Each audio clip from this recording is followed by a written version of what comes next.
మంచిది.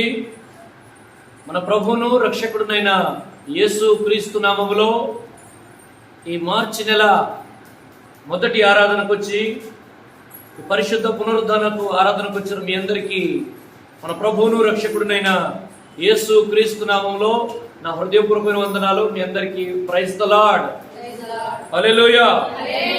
మంచిది. ఈ ఆరాధన నిమిత్తమై ఈ బల్లారాధన కోసం ప్రార్థన చేసినప్పుడు ఈ మార్చి నెల ఈ ఆరాధనలో పరిశుద్ధాత్మ దేవుడు నాకు ఇచ్చిన ప్రేరేపణ, నాకు ఇచ్చిన ఒక ఆలోచన ఈ పూట మనమందరం ధ్యానించుకుందాము. హల్లెలూయా. చూడండి, మొదటి సమూయేలు గ్రంథము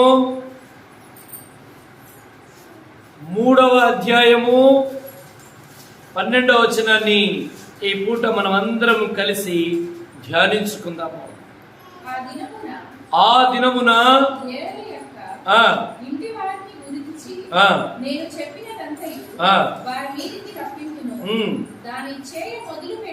దాని చేయ మొదలు పెట్టి హల్లెలూయా. రెండు చేతులు పైకెత్తి దేవుని స్తుతించుదాం. హల్లెలూయా. రెండు చేతులు. హల్లెలూయా. ఈ మార్చి మాసములో దేవుడు మనతో మాట్లాడును గాక, మనల్ని బలపరచును గాక. ఈ నెలలో ప్రభు నీతో నాతో వాక్యం వింటున్న మీతో ప్రభు మాట్లాడుతున్న మాట ఏమిటంటే, ప్రతి నెల మొదటి ఆదివారపు వర్తమానమే అది మనకు ఆ నెలంతటికి కావలసిన వాగ్దానముగా ప్రవచనాత్మకంగా మనం తీసుకోగలిగితే ఈరోజు ఈ వాగ్దానాన్ని మీరు పట్టుకోండి. ఈవేళ ప్రభు నీతో మాట్లాడుతున్న మాట ఏమిటంటే, ఆ 12వ వచనంలోని చివరి లైన్లో ఏమని రాయబడిందంటే, దానిని చేయ మొదలు పెట్టి దానిని నేను ముగింతునుగాక. నేను మొదలు పెట్టుతునని చెప్పిన దేవుడు మొదలు పెట్టునుగాక. శ్రద్ధగా ఆలకించండి. ఇప్పటికే మీ జీవితాలలో, మీ పరిస్థితులలో ఏమి మొదలు పెట్టాలి, ఎక్కడ మొదలు పెట్టాలి, ఎలాగ మొదలు పెట్టాలని సతమతమగుతూ సమస్యలు, సందేహాలు సమాజం వైపు చూస్తున్నటువంటి సార్వత్రిక సంఘముగా కూర్చున్న నీతోనే ప్రభు మాట్లాడుతున్న మాట ఏమిటంటే, నీ జీవితంలో ఆయన మొదలు పెట్టును గాక. ఇప్పటికే ఎన్నో ప్రారంభించబడి ఎప్పుడు ముగించాలా, ఎలాగ ముగించాలి, ఎవరి సహాయంతో ఈ పనులు పూర్తి చేయాలని ఆలోచిస్తున్న నీ జీవితంలో కూడా అల్ఫయు ఒమేగా అయిన దేవుడు, ఆదియు అంతమైన దేవుడు, నిన్న నేడు నిరంతరం ఏకరీతిగా ఉన్నటువంటి దేవుడు నీ జీవితంలో ఆయన పనులు పూర్తి చేయునుగాక. ఎవరి వైపు చూసి విసుగు చెందుతున్నావో ఆ పనులను దేవుడు ఈ రోజు నుంచి నీ జీవితంలో పూర్తి చేయునుగాక. కనుక ఇక్కడ రాయబడిన మాటలు ఏమిటంటే, ఆయనే మొదలు పెడతాడు, ఆయనే. మరి ఈ రెండిట్లో ఉన్నటువంటి ఒక ప్రత్యక్షత, ఈ రెండు ఉపమానంలో, ఉపదేశంలో ఉన్నటువంటి ఒక ప్రకటన ఈరోజు మనం పొందుకొని ఇంటికి వెళ్ళాలి. లూకా సువార్తలో ఒక మాట రాయబడి ఉంటుంది. చూడండి, 14వ అధ్యాయము 30వ వచనంలో, Luke 14th chapter 30th verse.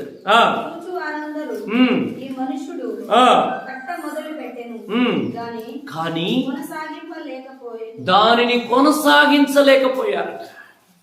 ప్రేమైనటువంటి దేవుని ప్రియులారా, కట్టడానికి కట్టడం కొరకు దాన్ని ప్రారంభించి ఉండొచ్చు, కానీ దాన్ని కట్టించి కొనసాగించి ముగించలేకపోయారట.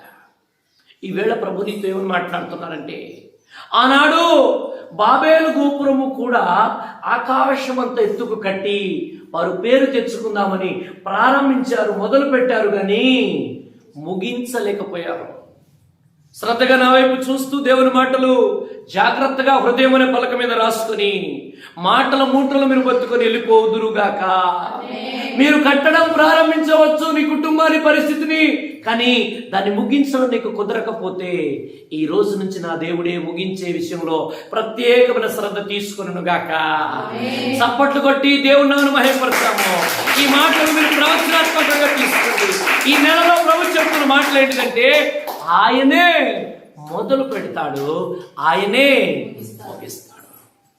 బైబిల్లో ఆయన ఎవరెవరి జీవితాలలో మొదలు పెట్టాడు, ఎవరెవరి జీవితాల్లో ఆయన కార్యాలను ముగించాడు, వారేం చేశారు, ప్రభు ఏం చేశారో కొన్ని విషయాలు కొద్ది నిమిషాలలో ప్రభు మనతో మాట్లాడను గాక. మొదటి మాట గుర్తుపెట్టుకోండి, చూడండి. యెహోషువ గ్రంథము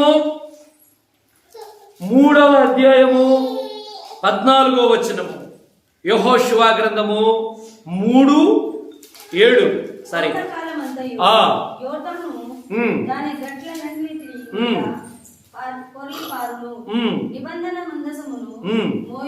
యెహోషువ గ్రంథము 3వ అధ్యాయం 7వ వచనము. ఇట్లా నేను మీ పాస్టర్ గారైనా నీకంటే పెద్దవాడు ఉండి నిన్ను నడిపించి సహకరించి నేర్పించినటువంటి మోషేకు తోడే ఉండినట్లు నువ్వు చిన్నవాడు అనుకోవద్దు, నీ పరిస్థితిని చూడవద్దు, ఈ రోజు నువ్వు పడిపోయిన ఈ బలహీనతను చూడవద్దు. నేను నీకు కూడా తోడే ఉండి ఇశ్రాయేలీలు, గ్రామస్తులు, నీ బంధువులు, నీ స్నేహితులు వారందరి ఎదుట వారందరూ తెలుసుకోవాలి. ఏమని? ఈ వ్యక్తి భక్తిలో పడిపోయారు అనుకున్నాం కదా, ఈ వ్యక్తి ఆర్థికంగా పడిపోయారు, ఇంతే అనారోగ్యము, ఎంతగా ప్రభు నమ్ముకున్నా, ఎంతగా స్తుతించినా, ఎంతగా ప్రార్థించినా అదే బలహీనత అనుభవిస్తుంది కదా అని నీ గురించి ఎవరైతే అనుకుంటున్నారో వారందరూ తెలుసుకొందురుగాక. నేనేమో అనుకున్నాను మీ దేవుడి గురించి కానీ, నేనేమో అనుకున్నాను నీ ఆరోగ్యం గురించి కానీ, మంచి ఆరోగ్యం నీకు దేవుడు ఇచ్చాడు. హల్లెలూయా అని ఆ ఇశ్రాయేలీయులకు సాదృశ్యమైన సంఘము, విశ్వాసులు, బంధువులు తెలుసుకున్నట్లు, ఎరుగునట్లు వారి కన్నుల ఎదుట నిన్ను నా దేవుడు గొప్ప చేయ మొదలు పెట్టును గాక. నిన్ను వారి ఎదుట మొదలు పెడతాడు. వారి ఎదుట నువ్వు కొంచెంగా ప్రారంభించవచ్చు. ఇప్పటికే నీ జీవితంలో అనుభవం ఉన్నది. అనేకులు నిన్ను హేళన చేసి, సిగ్గుపరిచి, చిన్న చూపు చూచి, నీ పిల్లలను నిన్ను కొన్నిసార్లు ధరించేరక, కొన్నిసార్లు దగ్గరికి చేర్చుకునక నిన్ను వారు ఒక రీతిగా చూసినటువంటి అనుభవాలు నీకు తెలుసు. ఎందుకో ఈవేళ ప్రభు మాట్లాడుతున్న మాటలు ఏంటంటే వారి కన్నుల ఎదుట, అంటే వారి కన్నుల ఎదుటనే నిన్ను దేవుడు ఏం చేస్తాడట? గొప్ప చేయడము మొదలు పెడతాడు. ఈ సంవత్సరంలో మనం అనుభవిస్తున్న ప్రతిదీ కూడా గడిచిన సంవత్సరంలో ఆయన మొదలు పెట్టినవి, అవునా కాదా? గడిచిన నెల మీటింగ్ అయినా, గడిచిన నెల ఈ పనులైనా ఇవన్నీ కూడా ఈ సంవత్సరంలో ప్రారంభించినవి కావు. అందుకోసమే గడిచిన సంవత్సరపు వాగ్దానం మనకి ఇది, అవునా కదా? నేను నిన్ను గొప్ప చేయ మొదలు పెట్టను.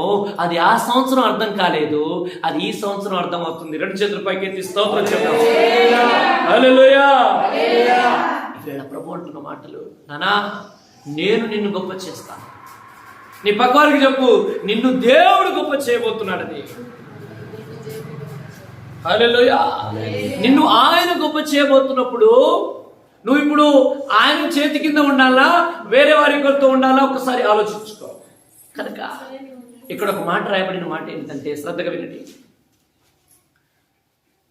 నేను గొప్ప చేయ మొదలుపెట్టే విషయాల్లో ఎట్లా గొప్ప చేస్తాడంటే 91వ కీర్తన 15వ వచనం చూపిస్తాను, చూడండి. ఆయన గొప్ప చేయాలంటే నువ్వేం చేయాలో. 91వ కీర్తన 15వ వచనం.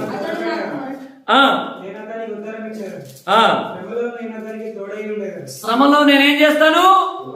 ఫోన్ స్విచ్ ఆఫ్ చేసుకోను, కనబడితే తలదించుకొని వెళ్ళిపోను, చూసినాను చూడలేదు అన్నట్టుగా ఉండను, పిలిచినా పిలవనట్టుగా ఉండను అని ప్రభు మాట్లాడుతున్నాడు. నా బిడ్డకు శ్రమన నేను అతనికి తోడే ఉందును గాక. అతన్ని ఏం చేస్తాను? నేను మొదటగా విడిపిస్తాను. హల్లెలూయా. దేవుడు నిన్ను గొప్ప చేయాలంటే నువ్వేం చేయాలి తెలుసా? దేవుని చేత ఆయన తోడును కోరుకోవాలి. మనం అప్పుడప్పుడు ప్రార్థిస్తూ ఆరాధిస్తూ ఉంటాం, అయ్యా నాకెవ్వరు లేరు, నీవే నాకున్న తోడు, నీవే నా అండ, నా కొండ, నా కేడము అన్నా కదా. అలాగా ఆయన తోడును మనం కలిగి ఉన్నట్లయితే, ఆనాడు మోషే అంటున్నాడు, మోషేతో దేవుడు అంటున్నాడు, మోషే నువ్వు వెళ్ళు, నా సన్నిధి నీకు తోడుగా వచ్చును గాక. అలాగా దేవునితో నువ్వు తోడు కలిగి ఉన్నప్పుడు ఏం జరుగుతుంది తెలుసా? నిన్ను విడిపిస్తాడు ఆయన. నువ్వు ఇప్పటికే కొన్ని పరిస్థితులు, కొన్ని మాటలు, కొన్ని సంభాషణలు, కొన్ని పద్ధతులు, కొంతమంది మనుషుల దగ్గర కొన్ని విషయాలు నువ్వు కట్టబడి ఉండవచ్చు. ఈ ఉదయవేళ ప్రభు నీతో ఏమనంటున్నాడంటే వాటి నుండి దేవుడు నిన్ను ఈరోజు విడిపించబోతున్నాడు. ఈ బల్ల, ఈ రక్తము మనల్ని పాపము నుండి, లోకం నుంచి విడిపించగల శక్తి కలిగినది. హల్లెలూయా. ఏముందండి, బల్లనే కదా, పోయిన నెల తీసుకున్నాం కదా, అక్కడ తీసుకున్నాం కదా అని మీరు అనుకోవచ్చు. ఈ రక్తము మనలను విడిపిస్తుంది. బైబిల్ గ్రంథంలో కట్టబడినటువంటి గాడిద పిల్ల ఎలాగైతే విడిపించబడిందో, ఎప్పుడు విడిపించబడిందో అప్పుడు అది గొప్ప చేయబడింది. అవునా కదా? అలాగే నీవు నేను కొన్నిసార్లు తెలియక విస్తారమైన మాటలు, సులభంగా చిక్కులు పెట్టు మాటలు, వ్యర్థమైన తంత్రములు, రేపటి గురించి చింత, ఇంకా భయము, ఆందోళన, ఇటువంటి వాటి దగ్గర మనం కట్టబడినట్లయితే ఈ రోజు నా దేవుడు విడిపించును గాక. అందుకోసమే మోషే అంటాడు, ఏమని తెలుసా? అతన్ని విడిపించి గొప్ప చేస్తాను. ఆ గాడిద కనుక అక్కడి నుంచి విడిపించబడకపోతే అది గొప్పగా ఉండేది కాదేమో, అక్కడే ఉంటుంది. అవునా కదా? ఎన్ని సంవత్సరాలైనది అక్కడే ఉంది. నీవు కూడా ఎక్కడ ఉన్నావో అక్కడే ఎన్ని సంవత్సరాలకు ఉంటావు. రోడ్డు మీద ఒక వ్యక్తి పడి ఉన్నాడు అనుకో, స్నానం లేక, సరైన బట్టలు లేక, సరైన వాతావరణం లేకుండా ఆ డ్రైనేజ్ దగ్గర ఉన్నాడు అనుకో, ఒక 10 సంవత్సరాల వరకు అక్కడే ఉంటూ బ్రతుకుతున్నాడు అనుకో, మనం ఒకేసారి అక్కడ వెళ్తే వాసన వస్తుంది కదా అన్నా అనుకో, ఏమంటాడు ఆయన? వాసన వస్తుంది అంటాడా? వచ్చిన పెద్ద గది ఏమైంది? అలవాటు అయిపోయింది. పెద్దగా బాగా వాసన వస్తుంది మీకు అంటాడు ఆయన. అవునా కదా? ఈరోజు ప్రభు నీతో ఏమని మాట్లాడుతున్నాడంటే, అలాగా నువ్వు చేస్తున్న భక్తిహీనత, నువ్వు చేస్తున్న అవిశ్వాసము, నువ్వు చూపిస్తున్నటువంటి నామకార్థము, వేషధారణ అనేటువంటి బంధకాలలో నువ్వు కట్టబడినట్లయితే అక్కడి నుంచి విడిపించడానికే బల్ల మనం ఎదుట దేవుడు ఇచ్చాడు. హల్లెలూయా. అందుకోసమే ఆయన నీ జీవితంలో గొప్ప చేయడం మొదలు పెట్టాలి అంటే నువ్వు విడిపించబడాలి. ఏం చేయాలి? విడిపించబడాలి. నీకు నీవే, నేను ఏ పరిస్థితుల్లో విడిపించబడట్లేదు. కొంతమంది నిద్ర అనేటువంటి బంధకం మంచంకు కట్టబడి ఉంటారు, వారు ఎప్పుడు లేస్తారో వారికి తెలియదు. కొంతమంది తిండి అనేటువంటి ఆహారం అనే ప్లేట్ దగ్గర కట్టబడి ఉంటారు. కొంతమంది ఎప్పుడు ఫోన్ దగ్గర చెవులకు కట్టబడి ఉంటారు. కొంతమంది సుఖము, తిరగడము, ఇష్టానుసారంగా మాట్లాడము, విధమైనటువంటి వాటి చేత కట్టబడినటువంటి నీతో ప్రభు మాట్లాడుతున్న మాటలు, వాటి నుండి నువ్వు విడిపించబడితే నా దేవుడు నిన్ను గొప్ప చేయను గాక. ఒక గాడిద తన పిల్ల అది కట్టబడినప్పటి స్థితిలో నుంచి విడిపించబడితే ఎలా ఉంది? మంచి వస్త్రాలు వేస్తున్నారు కింద. అవునా కదా? ఎటువంటి వస్త్రాలు? ఖర్జూరపు మంటలు అట్లా వేసి చక్కగా దాన్ని కనపరుస్తున్నారు. హోసన్నా, హోసన్నా, రాజులకు రాజు అయినటువంటి ప్రభు రాబోతున్నాడు అని ఆయనను స్తుతిస్తున్నారు. ఎందుకు నిన్ను బట్టి ఈరోజు కొనియాడబడలేకపోతున్నారంటే ఇంకా నువ్వు ఎక్కడో కట్టబడ్డావు, ఇంకా నువ్వు ఎక్కడో చిక్కబడి ఎక్కడికో వెళ్ళాలని పరిగెత్తుతున్నావు. కానీ ఇది విడిపించబడితే నా దేవుడు నిన్ను గొప్ప చేయను గాక. అలాగే దేవుడు ఈరోజు మాట్లాడుతున్న మాటలు నిన్ను ఆయన మొదలు పెడతాడు, గొప్ప చేయడం మొదలు పెడతాడు. హల్లెలూయా. గొప్ప చేయడం మొదలు పెట్టాలంటే మొదటగా నువ్వేం చేయాలి? విడిపించబడాలి. నువ్వు ఎక్కడ కట్టబడ్డావో ఎవరికి తెలుసు? కనబడడానికి ఏమైనా కట్లున్నాయా? ఏమైనా తాళ్ళు ఉన్నాయా? కానీ కనబడని తాళ్ళు, ఆలోచన తాళ్ళు. కొంతమందికి ఒక్కొక్క రకమైనటువంటి తాళ్ళ చేత బలముగా కట్టబడ్డారు. ఈ రోజు నా దేవుడు వాటి నుంచి విడిపించును గాక. రెండోది, మీరు గొప్ప చేయబడాలంటే ఏం చేయాలో చూడండి. ఆదికాండము 26వ అధ్యాయం 11వ వచనం.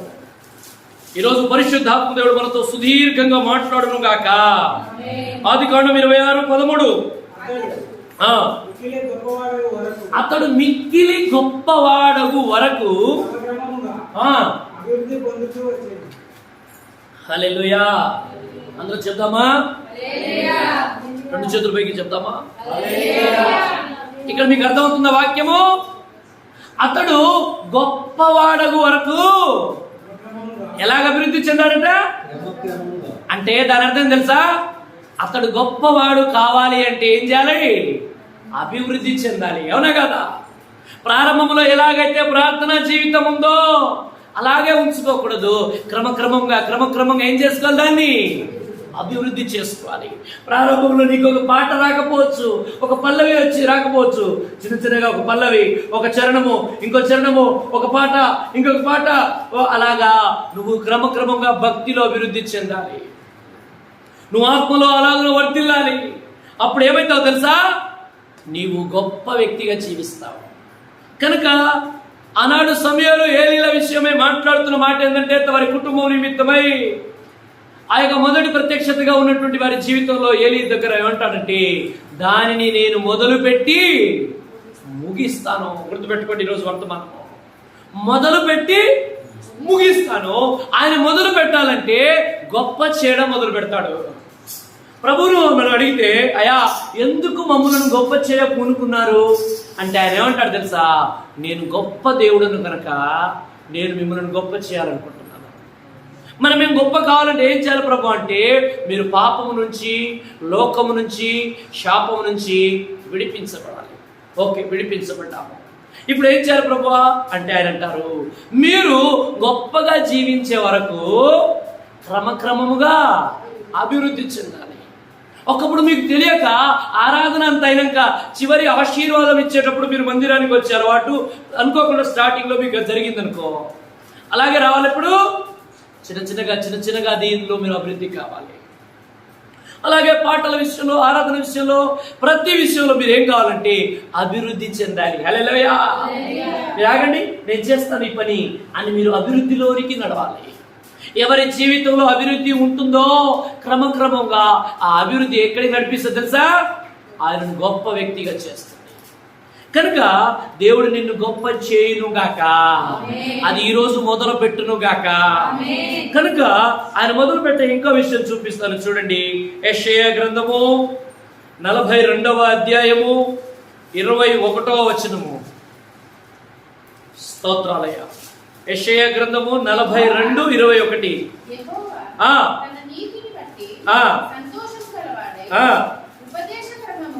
ఉపదేశ క్రమం ఒకటి ఘనపరిచి, రెండు చేతులు పైకి స్తోత్రం చెప్పండి. హల్లెలూయా. ఆయన ఏమంటున్నాడంటే ఉపదేశ క్రమము మనకిచ్చాడు. మామూలుగా వాక్యానికి ఉపదేశ క్రమానికి మీకు తేడా తెలుసుకోవాలి. ఇటు చాలా మంది ఉపదేశం అని అంటుంటే మీరు అక్కడక్కడ వింటుంటారు, బయట అక్కడ ఏదైనా పరిస్థితుల్లో. వాక్యం వేరు, వాక్యానికి 4 రెఫరెన్సులు చెప్పడం వేరు. ఉపదేశ క్రమంలో చెప్పడము, నడిపించబడడం, మనం బ్రతకడం వేరు. ఉపదేశ క్రమంలో ఎప్పుడు కూడా ఏముంటుందంటే, ఉపదేశ క్రమము మారు మనసుతో ప్రారంభించబడుతుంది. ఉపదేశము మారు మనసు పొందామా, ఇక నాకు డోకా లేదు అని అనుకోకుండా బాప్తిస్మం అనేటువంటి మెట్టుకు ఎక్కుతారు. బాప్తిస్మం తీసుకున్నామా, ఇక మాకు డోకా లేదు, తిరుగులేదు అని ఆగిపోకుండా వారు వెంటనే పరిశుద్ధాత్మను పొందుకుంటారు. పరిశుద్ధాత్మను పొందుకున్నారా, వారేం చేస్తారంటే వేరుబాటు జీవితం కలిగి ఉంటారు. అంటే వారు ఒక ప్రత్యేకంగా బ్రతుకుతుంటారు. పాపంలో కలవకుండా, లోకంలో కలవకుండా, వ్యర్థమైనటువంటి వాటిలో గడపకుండా వారు ప్రత్యేకించబడతారు. వారిని వారే, వారి మాటలు, వారి విధానం అంతా కూడా వేరుపరుచుకుంటారు. అలా వేరుపరుచుకున్నటువంటి వారు ఏం చేస్తారంటే సంపూర్ణత కొరకే సాగుతారు. వారు శ్రమలలో దేవుణ్ణి స్తుతిస్తారు. వారు దేవుని రాకడ కోసం ఎదురు చూస్తారు. ఇది ఉపదేశ క్రమము, 7 మెట్లు. ఈరోజు ప్రజలు మారు మనసు పొందామా, బాప్తిజం తీసుకున్నామా, అక్కడికే ఆగిపోతుంటారు. ఇంకా ఎవరో ఒకరు 100కో 1,00,000కో ఒకరు ఏం చేస్తారంటే బాప్తిజం తీసుకున్నవారు ప్రార్థన చేసి ఏదో రీతిగా ప్రేరేపించబడి ఏం చేస్తారంటే పరిశుద్ధాత్మను పొందుకుంటారు. పరిశుద్ధాత్మను పొందుకున్నామా, అంతటితో ఆగిపోవద్దు. ఏం చేయాలి? వేరుపాటు జీవితం అంటే సపరేషన్. రేపు ఏం చేస్తారంటే అక్కడ గొర్రెలు ఒకవైపు, మేకల ఒకవైపు ఏం చేస్తారు? ఇప్పుడు బల్లలో మనం పాల్గొనబోతున్నాం. ఏం చేస్తాము? బాప్తిజం తీసుకున్నారు ఒకవైపు, బాప్తిజానికి సిద్ధపడుతున్న వారు, తీసుకొని వారు, అవునా కదా? రేపు ఆయన సన్నిధిలో పరిశుద్ధులు ఒకవైపు, అలాగే లోకంలో జీవిస్తూ లోకమే శాశ్వతం అనుకున్నటువంటి పాపంలో మనుగడ చేస్తున్న వారు ఒకవైపు. నువ్వు ఏ మెట్టు దగ్గర ఉన్నావు? అసలు మారు మనసు పొందావా? నీకు పరిపూర్ణమైన మారు మనసు ఉందా? ఉంటే నీ ముఖములోనే ప్రస్ఫుటంగా అది బయటికి కనపడుతుంది. హృదయం నింపబడిన దాన్ని బట్టి పెదవులు ఉచ్చరిస్తాయి. జ్ఞానం గలవాడి యొక్క ముఖము తేటనిస్తుంది, తేజస్సునిస్తున్నట్టుగా మారు మనసు పొందుకున్నటువంటి వారు ప్రతి పరిస్థితిలో దేవుని స్తుతిస్తూ ఉంటారు. హల్లెలూయా. కనుక ప్రియమైనటువంటి సహోదరి సహోదరుడా, ఉపదేశ క్రమంలో అంత సమానంగా ఉంటుంది. అంటే వారు ఏ బ్యాక్గ్రౌండ్, ఏ కులము, ఏ మతము, ఏ ప్రాంతము, ఎటువంటి వారు, ఏం చదువుకున్నారు, ఏం చేశారు, ఇది ఉండదు. వారికి పాటలు పాడవచ్చా, వారి వాక్యం వచ్చా, వాయిద్యాలు వచ్చా, వారికి ఎటువంటి పట్టు ఉంటుందో ఉపదేశ క్రమంలోనికి రాదిది. ఉపదేశ క్రమంలో ప్రజలు చేసేటువంటి చేష్టలు, ఆటలు, పాటలు, నటన, జోకులు, కథలు, కబుర్లు లోపలికి రాదు. హల్లెలూయా. వారు ఎటువంటి వారైనా, వారు ఎర్రగా ఉన్నా, బుర్రగా ఉన్నా, ఎత్తుగా ఉన్నా, పొట్టిగా ఉన్నా, పేదవారైనా, సంపన్నులైనా ఉపదేశ క్రమం దగ్గరికి అందరూ సమానం. హల్లెలూయా. కనుక దేవుడు మనకు ఒక ఉపదేశ క్రమాన్నిచ్చి నడిపిస్తున్నాడు. మన ఉపదేశ క్రమానికి ఆధారం ఏంటిదంటే తగ్గింపు జీవితము. చప్పట్లు కొట్టి దేవుని స్తుతించాలి. ఉపదేశ క్రమము కొనసాగించాలంటే దానికి కావాల్సింది పరిశుద్ధత. ఉపదేశ క్రమము కొనసాగాలి అంటే దానికి కావాల్సింది ఆయన వస్తాడు, తీసుకెళ్తాడనే నిరీక్షణ.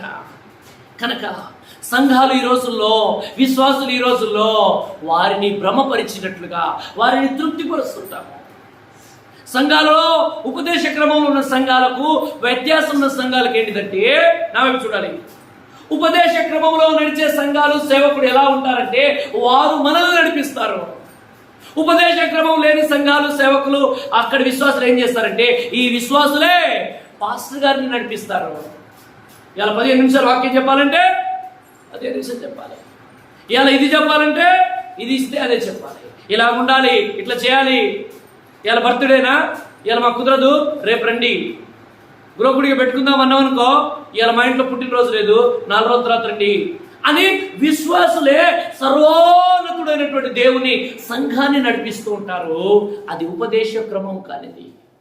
ఈరోజు ఉపదేశ క్రమం గురించి ప్రభు అంటాడు ఒక మాట చూడండి. సామెతల గ్రంథము 1వ అధ్యాయం 33వ వచనము. సామెతలు 1వ అధ్యాయం 33వ వచనము. ఈ ఉపదేశాన్ని అంగీకరించిన వారు ఏమవుతారట? ఈరోజు ప్రజలు సురక్షితంగా బ్రతుకుతున్నారని మీరు చెప్పగలరా?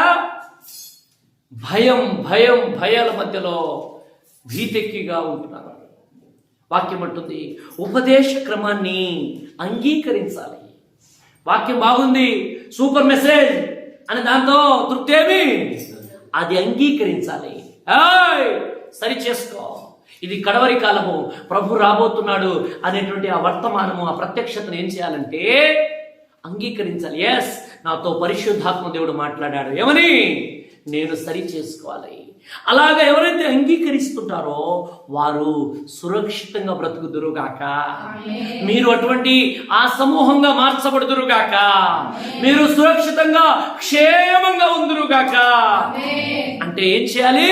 ఉపదేశంలో రావాలి. ఉపదేశంలో వ్యత్యాసం ఉండదు. ఉపదేశంలో హెచ్చు తగ్గులు ఉండదు. ఉపదేశంలో ఆడవారు మగవారు అనేది ఉండదు.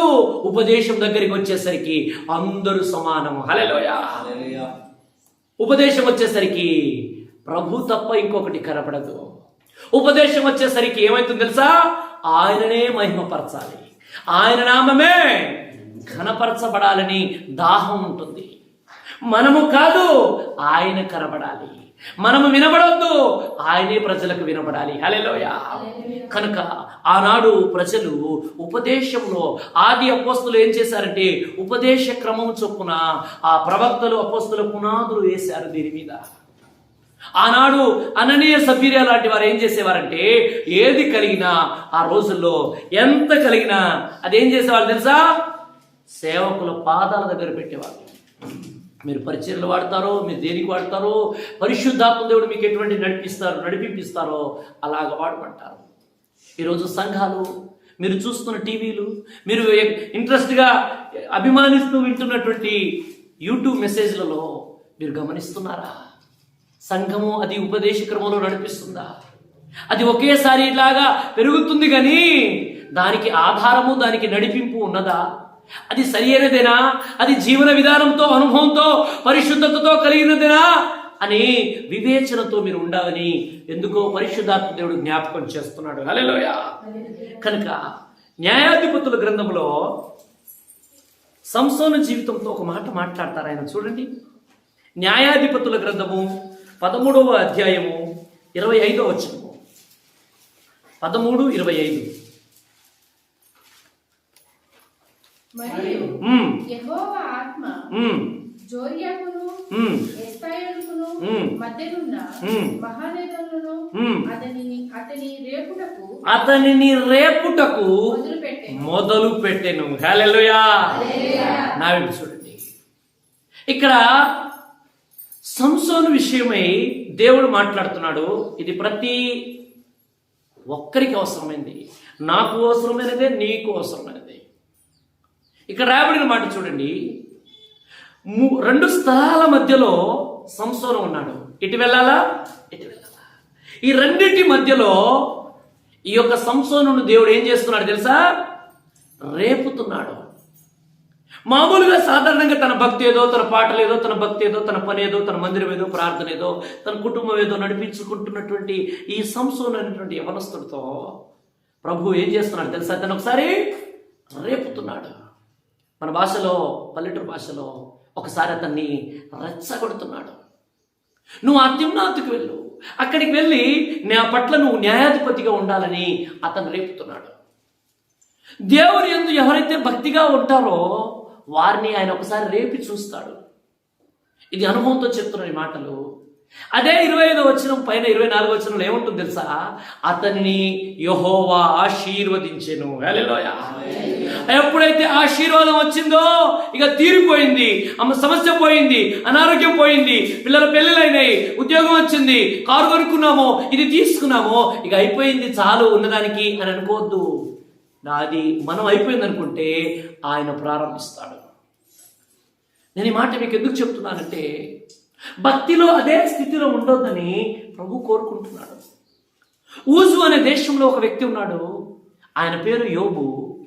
ఎంత సమృద్ధిగా బ్రతుకుతున్నాడో, ఎంత పెద్ద కుటుంబం ఆయనది. 7 కొడుకులు, 3 కూతుర్లు, పని మనుషులు, ఎద్దులు, గుర్రాలు, ఒంటెలు, గాడిదలు, సమృద్ధి కలిగి బ్రతుకుతున్నటువంటి వ్యక్తి ఈ యొక్క యోబు. సడన్ గా ఏమైందో ఒక్కసారి యోబు అనుకుని ఉండొచ్చు, ఏమని, బా యోబు లెక్క బ్రతకాలయ్యా, ఎంత చక్కగా ఉన్నారనుకోవచ్చు, అవునా కదా? కానీ యోబుని ఏం చేశారు ఒకసారి ప్రభు? ఆయనను రేపాడు. ఆయనను రేపినప్పుడు సమస్తము కోల్పోయాడు. కోల్పోయినప్పటికీ తాను భక్తి గలవాడు కాబట్టి గ్రహించాడు. కొంతమంది దైవజనులు ఒక పుస్తకంలో వారి పుస్తకాలు అంటుంటారు, యోబు 7 కొడుకులు చనిపోయినా, 3 కూతురు చనిపోయినా, అందరి చేత హేళన చేయబడి, కుటుంబం నుంచి దూషించబడినా ఇంకా ఆయన ఎలాగ బ్రతక చావకుండా ఉన్నాడు కదా. ఈ రోజుల్లో ఇంత సైజు అడిగినా, వాడికి ఫోన్ ఇవ్వకపోయినా, చాక్లెట్ ఇవ్వకపోయినా ఏమంటున్నాడు వాడు? ఏమంటున్నాడు? మరి యోబుకు లేదా తెలివి? కానీ యోబుకు ఏం తెలుసా? దేవుడు నన్ను రేపుతున్నాడు. చప్పట్లు కొట్టి దేవుని స్తుతించండి. ఆ గ్రహింపు అతనికి ఉంది. కొన్నిసార్లు నిన్ను ఇరుకు మార్గంలో నడిపిస్తాడు, కొన్నిసార్లు కరువులలో నడిపిస్తాడు, కొన్నిసార్లు మందులు వాడినా, ప్రార్థన చేసినా, ఎంతమంది చేసినా ఆ బలహీనత నీలోనే అలాగే ఉంటుంది. నువ్వేమనుకుంటావు తెలుసా? నా ప్రార్థన వినలేదే, ఎందుకు ఇట్లా అవుతుంది అనుకుంటాడు. కానీ నువ్వు దానిని 2 నా దేవుడు ఈ నెలలో మార్చిలో ప్రారంభించబోతున్నాడు. అలాగ అనుకున్నటువంటి గ్రహింతో ఉన్నటువంటి యోబు రేపి ఆయన ఏం చేస్తాడంటే 2 ఆశీర్వదించాడు. మీరు యోబు గ్రంథం చదివితే అందులో ఉంటుంది. ఏమో తెలుసా? నా చూడండి, యోబును మొదట ఆశీర్వదించినంత కంటే మరీ ఎక్కువగా అని ఒక చోట, 2 ఒక చోట విస్తారంగా రాయబడి ఉంది. చప్పట్లు కొట్టి దేవుని స్తుతించండి. అంటే దేవుడు ఎవరిని రేపుతాడు? మన ప్రాంత భాష చెప్తున్నాను, దేవుడు కొంతమందిని తన కోసము నిలబడాలని రెచ్చగొడతాడు. ఇంకా ఎంతకాలం అలా ఉంటావు? ఇంకెంతకాలం అలా పడి ఉంటావు? నీకేమన్నా మన పల్లెటూరులు అంటాం కదా, నీ కొంచెం చీము నెత్తురు లేదంటావా? కదా. అలాగ దేవుని కోసం నిలబడాలి నువ్వు. ఆ శ్రమలలో కూడా దేవుణ్ణి స్తుతించాలని ఆయన కోరుకుంటున్నాడు. అందుకోసమే ఒక మాట చూపిస్తాను చూడండి. ద్వితీయోపదేశ కాండము